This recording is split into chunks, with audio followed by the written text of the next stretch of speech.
Mesdames, bonsoir, messieurs, bonsoir et bienvenue dans cette grande édition du soir sur Canal King Télévision. Une messe d'action de grâce a été organisée ce samedi 15 octobre à la paroisse Saint-Armand à Montbelé dans la commune de Limete. Une messe d'action en mémoire de morts et déplacés du territoire de Kwamoutou en situation de précarité. Mario Mbongo et Rodi Louadio.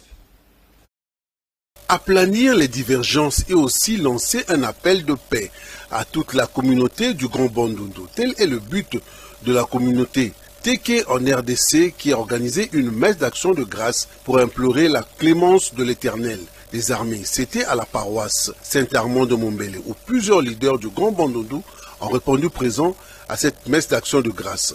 Dans son homélie, le prêtre a insisté sur l'amour, l'acceptation de l'autre, le vivre en paix, afin de ramener cette paix dans le Grand Bandundu qui est actuellement en proie à de multiples conflits ethniques entre les Teke et les Yaka. L'un des leaders de la communauté explique. Unité Bateke ezali message kaka paix wana toye kosenga na Nzambe. Paix entendre wana toye kosenga na Nzambe et puis l'activité ezonga normalement toye kosenga na Nzambe na banza Nzambe aleki nyonso. Voilà. Il faut rappeler que ça fait plus d'un mois que le conflit ethnique qui a causé la mort de plusieurs personnes, sans oublier les déplacés, qui pour la plupart se trouvent à Kinshasa dans une situation précaire. D'où la collecte initiée pendant le culte pour venir en aide à ces sinistrés qui sont basés pour la plupart ici à Kinshasa. Aimé Pascal Mongo Lokonda, notable de Maïndombe, présent à cette messe d'action des grâces organisée par la communauté Teke et Yaka. Dans ses propos, la paix, rien que la paix de la communauté Teke et Yaka. Encore une fois de plus, Mario Mbongo. Très sensible à l'injustice, car étant toujours homme de paix et de justice, grand leader de la province du Bandundu, notable de Maïndombe, Aimé Pascal Mongo Lokonda était bel et bien présent lors de la messe d'action de grâce organisée à l'endroit de la population du territoire de Kwamoutou, dans la province de Maïndombe. C'était à la paroisse Saint-Armand de Montbelé, nous sommes à Kinshasa, où s'est déroulée cette grande messe en présence de plusieurs personnalités du Grand Bandundu. Aimé Pascal Mongo Lokonda condamne fermement ce conflit tribal qui tue et disperse les populations. Il a demandé que ces mauvaises habitudes et tueries qui ne sont pas du Bandundu puissent cesser, a-t-il dit. Nous sommes un même peuple et nous devons vivre ensemble. Il a aussi déploré le fait que plusieurs déplacés se trouvent actuellement dans une situation de précarité. En bon chrétien, il a promis d'apporter une aide significative pour nos frères déplacés et aussi pour plusieurs familles qui sont en détresse. Avant de conclure, Aimé Pascal Mongo Lokonda, leader de Maïndombe, a toujours été présent pour soutenir ses frères pendant les moments de joie et de douleur. Et donc aujourd'hui, comme le dit la Bible, pleurer avec ceux qui pleurent. Je suis venu pleurer avec la communauté Teke, qui est victime malheureusement des atrocités, de la barbarie de la part de leurs frères. Et lorsque je parle de leurs frères, je n'ai pas dit ennemis, j'ai dit frères, parce que les frères ne peuvent pas s'entretuer. Et donc par là, je voudrais aujourd'hui interpeller tout le monde. Interpeller les Teke, interpeller les Yaka à la cohabitation pacifique. Ce que nous voyons aujourd'hui, ce spectacle odieux que nous vivons aujourd'hui n'est pas les coutumes du Grand Bandundu. Et c'est là où je suis maintenant interpellé en me disant, mais si ce n'est pas du Grand Bandundu, alors qu'ils sont derrière ça. Et Dieu merci que le chef de l'État lui-même l'a si bien dit. Il a dit qu'il y a une main noire. Et donc nous allons maintenant, en restant unis, nous allons certainement déceler cette main noire et nous la mettrons hors d'état de nuire. Il est important que les deux peuples se mettent ensemble pour privilégier la paix. Et à travers cette paix, ceux qui sont derrière seront démasqués sans beaucoup d'efforts. Restons toujours dans ces dossiers des tueries dans les territoires du Kwamouth. Cette fois-ci, le cardinal Fridolin Ambongo et toute son équipe ont clôturé leur mission de réconfort dans ces territoires pour l'archevêque de Kinshasa. Sa mission se résume en deux, le réconfort et l'encouragement à la population victime de ces actes de barbarie et enfin la compréhension mieux la nature de cette situation. Suivez. Je suis très heureux d'avoir fait cette expérience. Et vous parlez d'un voyage risqué. Mais le risque, ce n'est pas par rapport à mon voyage. Le risque, c'est par rapport à la situation de mes brebis. Mes brebis sont dans une situation de risque. Et quand une partie de brebis est en danger, c'est une grave obligation pour les pasteurs d'aller à leur rencontre. C'est ce que j'ai fait. L'objectif de ce voyage, en fait, d'après moi, il y en avait deux. Premièrement, c'était pour réconforter mes brebis qui sont dans cette situation. Une visite de réconfort, d'encouragement. Essayer de donner espoir à un peuple, une partie de notre peuple qui souffre. Là, c'était le premier objectif. Mais le deuxième objectif, c'était aussi pour moi, en tant que pasteur, comment chercher à comprendre en profondeur cette crise qui sévit principalement dans le territoire de Kwamouth. Je crois que ce voyage m'a permis de mieux comprendre la nature de la situation et j'espère quand on comprend aussi mieux, ça peut aider à entrevoir des pistes de solutions. Autre chose à présent, après les provinces du Kasaï central et Kasaï oriental, le ministre des Transports, Voies des Communications et des Désenclavements, Cherubin Okende Senga, a présidé le vendredi 14 octobre 2022 la cérémonie d'embarquement de 5 bus pour la province du Sankuru. Suivez ces reportages signés nos confrères du ministère de Transport. Suivez. Les engins ont été embarqués à partir du port de Kinshasa de la SCTP Ex-Onatra, en présence notamment du député national Guy Mafuta qui, 24 heures avant, a plaidé pour le déploiement des Transco dans tous les grands Kasaï, des dirigeants des transports au Congo, mais aussi du gouverneur de la province bénéficiaire. Jules Lodi a à cette occasion salué la vision du président de la République relayée de main de maître par le ministre des Transports qui la matérialise.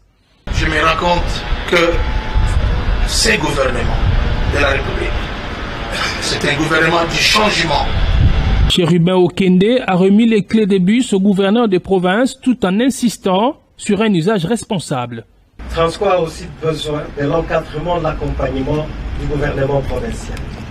Vous-même étant conscient des défis qui sont les vôtres, vous ne ménagerez pas d'efforts pour relever ces défis et Transco est pour vous accompagner. Ces bus Transco vont désenclaver la province du Sankuru qui, depuis 1960, verra pour la première fois des engins de ce genre rouler à travers la province. Au-delà des bus, la province du Sankuru va bénéficier d'autres projets de développement, a annoncé Cherubin Okende.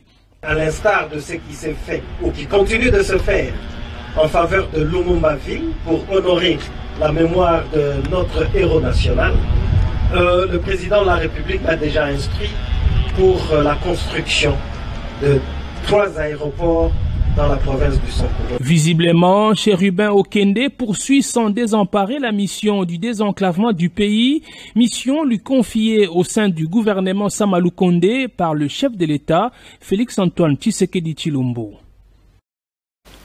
L'hôtel de ville de Kinshasa a démarré il y a 24 heures la démolition des constructions anarchiques sur les sites du cimetière de Kinsuka. Le gouverneur de la ville de Kinshasa, Jean Tiningo Bilambaka, a personnellement dirigé le début des opérations et il s'est dit déterminé à poursuivre cette opération jusqu'à l'achèvement total de procédures de remise en état du site et empêcher la profanation à outrance des tombes. Commentaire de Jean Pinjonji.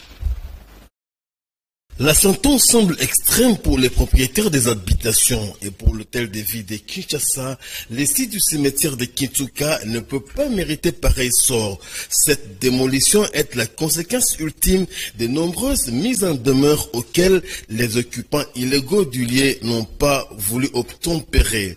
Le gouverneur de la ville de Kinshasa, Jean Tiningo Bilambaka, refuse d'encourager la profanation des tombes au mépris total des êtres qui ont été chers. Pour l'instant, on ne peut pas encore construire dans ces cimetières, tout simplement parce qu'il n'est pas encore désaffecté par l'autorité urbaine. Pour désaffecter un cimetière, il faudrait attendre un délai minimum de 50 ans. Que la dernière personne ait été enterrée pour désaffecter un cimetière. Ce cimetière ici n'a jamais été désaffecté par l'autorité urbaine. Donc c'est un cimetière qui est tout simplement fermé au public. Tout celui qui a construit ici, sur ces sites du cimetière de Kintsuka, ces gens, ils ont tout simplement spolié cet espace. Ils ont spolié cet espace et ils ont profané les tombes que nous sommes en train de voir ici. Le Kinois a atteint des niveaux exponentiels d'inconscience que je n'arrive même pas à comprendre. Alors, nous sommes venus ici pour dire à toutes ces personnes qui ont construit ici sur les sites du cimetière de Kintsuka que nous leur donnons un délai d'une semaine. À partir de la semaine prochaine, mercredi prochain, nous reviendrons ici pour passer à la démolition.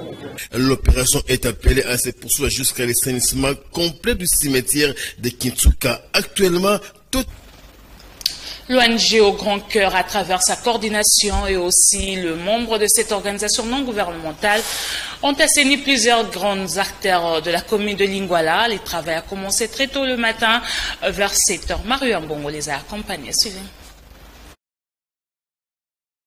Rendre Lingwala salubre et propre, tel est le vœu que s'est assigné l'ONG au Grand Cœur. Plusieurs artères de la commune de Lingwala ont été nettoyées, mètre, par l'ONG au Grand Cœur, conduite par la coordonnatrice, Madame Sylvie Kiloupemou. Les caniveaux, les bordures et autres espaces ont été nettoyés par Madame Sylvie et les membres de cette ONG, qui ont commencé ce travail très tôt le matin, vers 7 h. Après une petite pause pour s'approvisionner et reprendre les forces, le travail a été passé au peigne fin. Avant de terminer, la devanture de la commune de Lingwala a aussi été nettoyée, sans oublier les abords de la statue de l'artiste musicien Lutumba ont aussi été nettoyés pour le grand plaisir des habitants de la commune de Lingwala. Madame Sylvie, la coordonnatrice de l'ONG au Grand Cœur, explique. On a ramassé, on a nettoyé, on a évacué par la même occasion, sauf que les gens ne sont pas encore, ils n'ont pas encore fait rentrer le concept de Kinigopeto dans leur tête, parce qu'il faut que tout soit vraiment très bien. Quand on jette, il ne faut pas qu'on jette par terre. Il faut qu'ils aient des récipients pour mettre des choses pour que tout puisse rester nickel. Quand on passe, on laisse du propre. Il faut que ça les reste aussi quand on est parti. Ce travail-là, ça sera vraiment dans la durée parce que la commune de Lingwala a vraiment beaucoup à faire. Là, on est sur Kalembe-Lembe, devant la maison communale. Mais ce qu'on a fait, c'était chaud. On a évacué, on a vu, il y avait des bouteilles en plastique, on avait plein des immondices partout. Il y avait plein de choses, on ne peut même pas décrire. Il faut que tout le monde puisse se sensibiliser. Parce que quand on vit dans la saleté, on est sujet au malaria, typhoïde, toutes les petites maladies là qui est devenues commun, qui est devenu normal quasiment pour le peuple congolais, alors que ça ne l'est pas. Le seul remède, c'est qu'il faut juste vivre dans la propreté, comme dit Kingo Peto.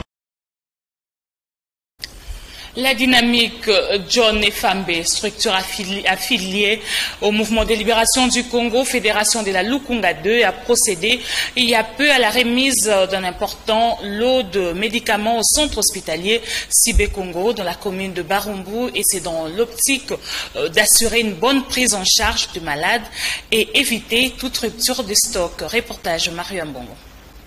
La dynamique John Efambe dote des fournitures médicales à 2 hôpitaux à Barumbu. Digne fils du terroir, John Efambe est très préoccupé par la situation sociale de ses frères et sœurs du district de la Lukunga.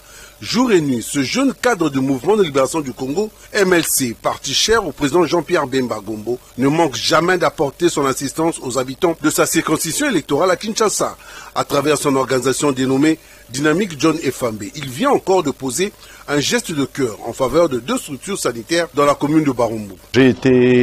On m'a fait part de la situation de l'hôpital Sibé Congo. J'ai pris l'initiative de faire un plaidoyer au niveau des autorités compétentes. Je cite son Excellence, Monsieur le ministre de la Santé publique, Hygiène et Prévention, Jean-Jacques Mbunga Nimbanda, qu'il a réagi avec promptitude pour doter cet hôpital des fournitures médicales et quelques tenues pour leur permettre de bien travailler, de bien soigner les malades qui vivent dans cette partie de la capitale, la commune de Barumbu. Le président fédéral et moi-même, nous avions eu aussi cette initiative d'accompagner cet hôpital qui est une grande hôpital de référence et qui a rendu des services idéaux et très bien aux populations qui vivent dans cette commune. C'est dans ces cadres que nous nous sommes rendus sur ce lieu pour leur apporter tant soit peu notre soutien. Notons que la Dynamique John Efambe est une structure affiliée au mouvement de libération du Congo. Elle vise à mener des actions socio-culturelles et politiques pour accompagner et appuyer la vision du président national Jean-Pierre Bemba Gombo.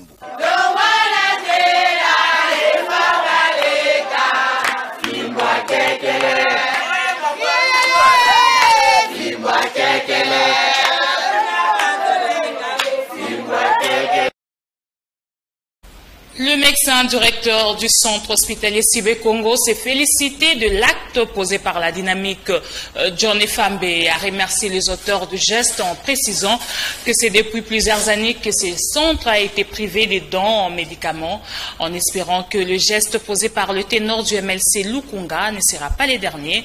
Le médecin directeur réagit au micro de Mario Mbongo. Tous les personnels du centre mère et enfants de Congo, et à mon nom propre, nous vous disons merci. Merci pour cet acte posé, vraiment que les bons dieux vous le rendent consenti. Et vous bénissent, que vous prospérez dans tous égards, tout ce que vous devez faire, et l'Éternel vous accompagne. Et nous espérons que cet acte n'est pas une action, la dernière action que vous venez de poser, mais une fois c'est la première, et comme vous venez de le souligner, l'autre c'est vraiment une fois de plus, nous disons merci, merci, merci. Je voudrais bien remercier M. Fambe pour cet acte vraiment louable qu'il vient de poser vis-à-vis du centre médical Sibé Congo. Un lot important, nous le recevons au nom de la société Sibé Congo, au nom de tous les personnels du centre médical Sibé Congo, et je dis aussi au nom de toute la population de Barumbu qui se fait soigner ici. C'est vraiment inaubaine de recevoir ces matériels. Oui, bon, il y a tout un tas de choses qu'on devrait faire. D'abord, nous avons introduit un document de demande de partenariat avec le gouvernement congolais au ministère de la Santé. On vient de me confirmer que le nom est sur la liste des partenaires, mais nous attendons toujours les retombées de ces partenariats. Jusque-là, on n'a pas encore. Je crois que si on a ces partenariats, déjà, on aura beaucoup. Entre-temps, il y a des besoins. Il y a des besoins, on a besoin de matelas, on a besoin peut-être des lits. Au Congo central, clôture le jeudi 13 octobre 2022 du tournoi Dr Guy Badou, organisé par la Ligue provinciale du sport universitaire du 24 août au 13 octobre 2022. La finale a été remportée par l'ISC Matadi. C'était en présence du gouverneur au terrain d'Amar à Matadi. Piris Pembele. C'est à l'issue d'une séance de tir au but que s'est clôturé le championnat provincial du sport universitaire, au terme duquel la finale a opposé l'ISC Matadi à l'ISP Mbanza-Ngongo. C'était devant le chef de l'exécutif provincial, Dr Guy Bandondongidi, qui avait à ses côtés le commissaire général au sport, Dominique Kodiambete, l'autorité urbaine de Matadi, ainsi que quelques membres du cabinet du gouverneur de province et une frange de la crème intellectuelle. Score final 4-3 en faveur de l'ISC Matadi.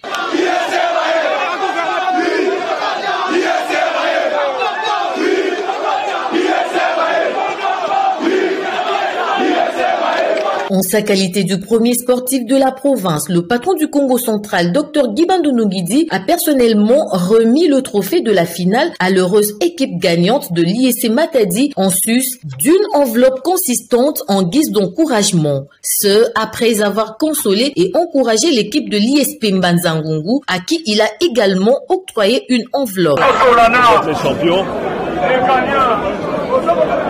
C'est une très bonne chose, vous avez fait un très bon match. La loi du sport veut qu'on respecte aussi la personne qui a perdu. Une belle victoire pour l'ISC Matadi.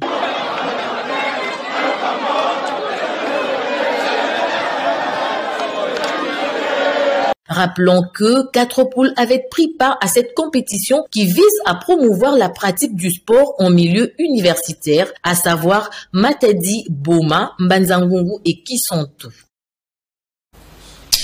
Décédé à l'âge de 78 ans, Kiamwangana Mateta Verkis a été le premier artiste congolais à posséder un studio privé d'enregistrement. Il a été également promoteur de l'orchestre Immortel VV. Il disparaît en laissant une famille nombreuse et de nombreux titres à succès, notamment le plus célèbre Moto Moindo. Ses collaborateurs inconsolables ont été surpris en train de faire le deuil au studio VV. Ils ont été interrogés par Pichu Kizaza. Retour en image. Pas si mingi parce que Azali vraiment est très cher pour la biso. Vraiment donc nouvelle on a depuis hier.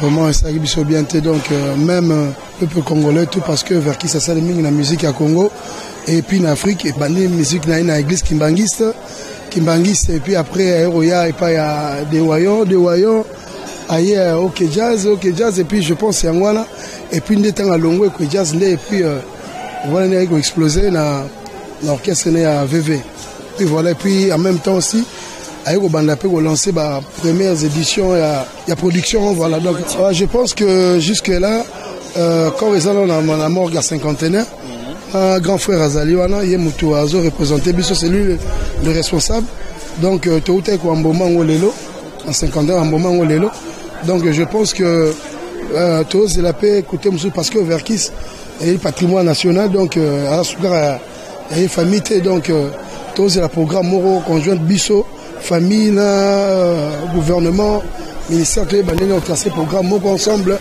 et puis tu bandé tout ça là bon liloba tokoza nango vraiment omoni orchestre oyo isalami pa mutu musuté orchestre oyo comme nango Immortel VV donc vieille moko lelo azate ne tozoloba ki azate mais vieux il existe toujours donc Immortel donc aza Immortel donc yango mon orchestre oyo ezali VV Immortel donc tonito senga boy orchestre oyo eza respecté et travailler biloko nyonso ya PDG Verkis Kiamongana biso ne tozali awa nga aza chanteur danseuse na biso donc toza complet vraiment et l'autre tonito loba bo pesa biso maboko papa azate lelo toza na mutu te o ako s'occuper na biso donc ce qui vraiment botiki biso ezala mo passe ayendendelié mokili pasio wo wo wo matata na matata mokili.